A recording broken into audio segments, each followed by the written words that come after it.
Magandang umaga! Kumusta po? Narito po ulit ang update natin para sa lagay ng ating panahon.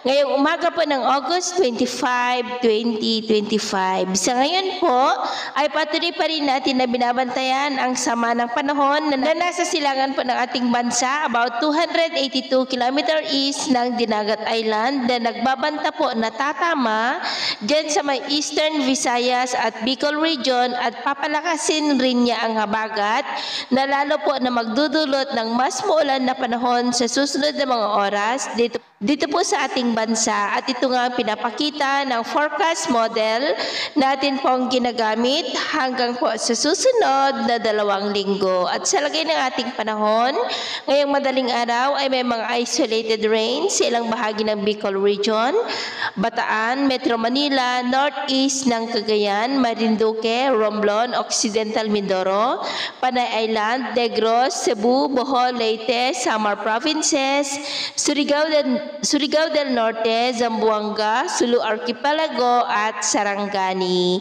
At mamaya ay sisikat naman po ang araw sa malaking bahagi ng ating bansa, pero dahil sa sama ng panahon ay asahan ang maulap na kalangitan na may mga pulupulong pag-ulan sa ilang bahagi ng Southern Luzon, Kabisayaan, Surigao del Norte, Sulu Archipelago at Zamboanga Peninsula. At mamayang hapon, mas maraming lugar ulit ang makakaranas ng mas maulap na kalangitan with isolated rains.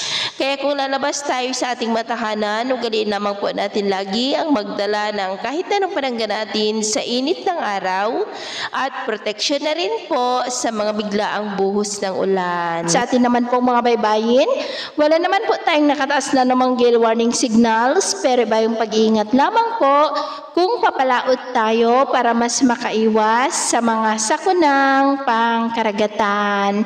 So yun po ang latest update natin sa araw na ito. At ako po muli si James na nagsasabing sa kahit na pagsubok po na darating sa ating buhay, huwag na huwag po tayong mawawalan ng pag-asa. Thank you and God bless!